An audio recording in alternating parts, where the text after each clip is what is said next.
Geronimo was born in 1829 in what is now Arizona, among the Apache people.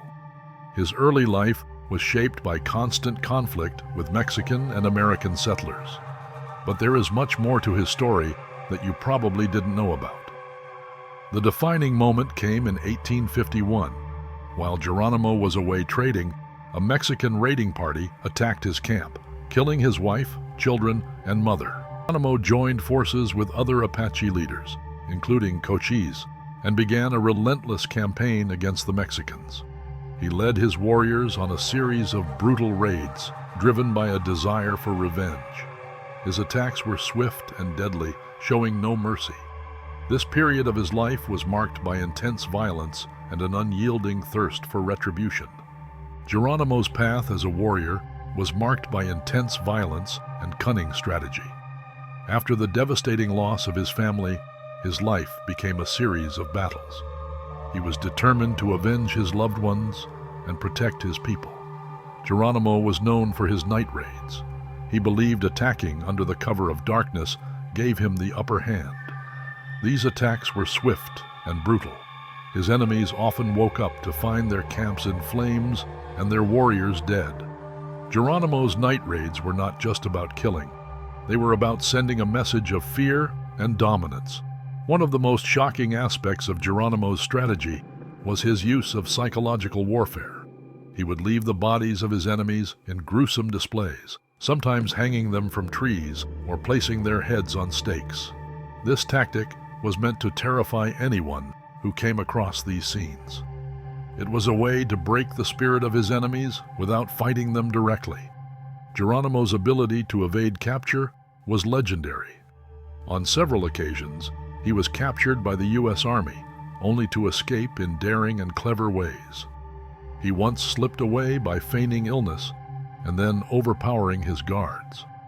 His escapes were not just about physical freedom. They were psychological victories that demoralized his pursuers and elevated his status among his people. Geronimo often used the element of surprise in his attacks. He would appear out of nowhere, strike hard, and then vanish into the wilderness. This unpredictability made him a ghost-like figure to his enemies. They never knew when or where he would strike next, which kept them constantly on edge. By the mid-1880s, Geronimo's band was exhausted.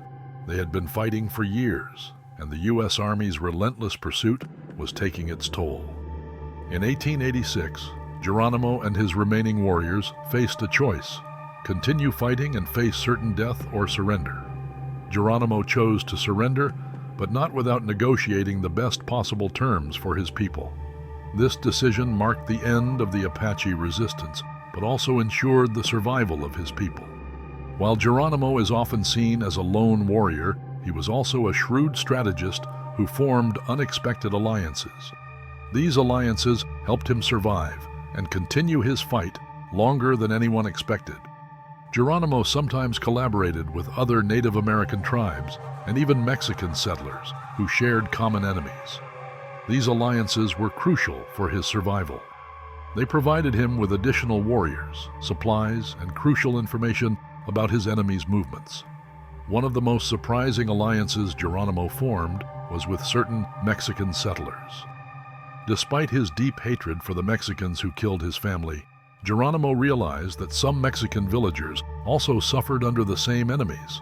By working together, they could fight more effectively. This pragmatic approach showed Geronimo's ability to set aside personal grudges for the greater good of his people. Geronimo's alliances were not just about gaining support.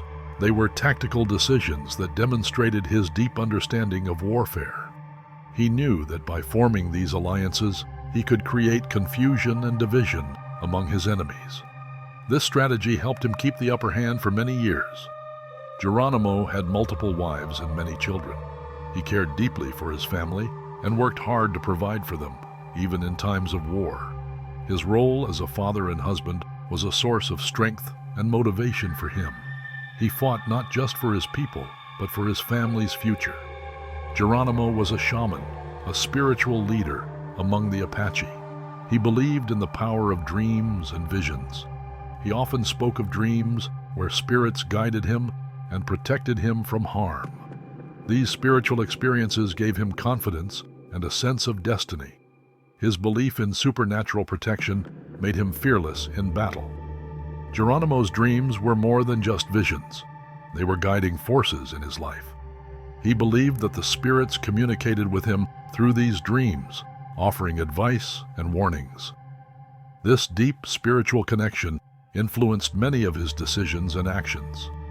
Geronimo's role as a shaman and spiritual leader included participation in secret Apache ceremonies. These rituals were an essential part of Apache culture and spirituality. They provided guidance, healing, and strength to the community. Geronimo believed deeply in the power of Apache rituals. These ceremonies involved singing, dancing, and chanting, often lasting for hours or even days. They were conducted to call upon the spirits for guidance and protection. Geronimo's role as a shaman meant he led many of these rituals, using his spiritual connection to help his people. As a shaman, Geronimo was also a healer. He used traditional Apache medicine to treat the sick and injured. This included herbal remedies, spiritual cleansing, and other natural methods. Geronimo's knowledge of healing practices was passed down through generations, a testament to the rich cultural heritage of the Apache. Vision quests were a significant part of Geronimo's spiritual journey. These quests involved fasting and isolation, seeking visions from the spirit world. Geronimo's visions often guided his actions in battle and his decisions as a leader. He believed these visions were messages from the spirits, providing him with strength and wisdom. After his final surrender, Geronimo's life took a surprising turn. He became a public figure, a celebrity of sorts, appearing at events and becoming well known to the American public. Geronimo participated in events like the 1904 World's Fair in St. Louis and President Theodore Roosevelt's inauguration in 1905. At these events, he sold autographs and photographs, capitalizing on his fame. This was a stark contrast to his earlier life as a feared warrior. Living on the Fort Sill Reservation, Geronimo adapted to his new circumstances. He took up farming and tried to build a new life for himself and his family. Despite being in captivity, he maintained his dignity and continued to be a symbol of strength for his people. In his later years, Geronimo converted to Christianity and joined the Dutch Reformed Church. This decision surprised many, but it showed his ability to adapt and find new ways to live within the changing world around him. Despite this conversion, he remained proud of his Apache heritage and never lost his sense of identity. Many stories about Geronimo's superhuman abilities have emerged over the years. Some say he could outrun a horse, that bullets couldn't kill him, or that he had the power to disappear into thin air.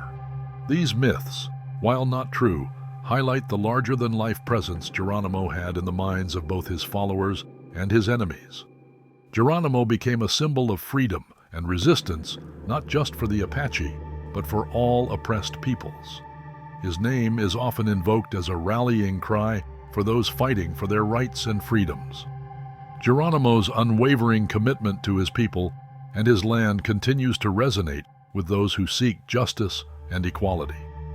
Geronimo's life teaches us the importance of fighting for what we believe in, even when the odds are against us.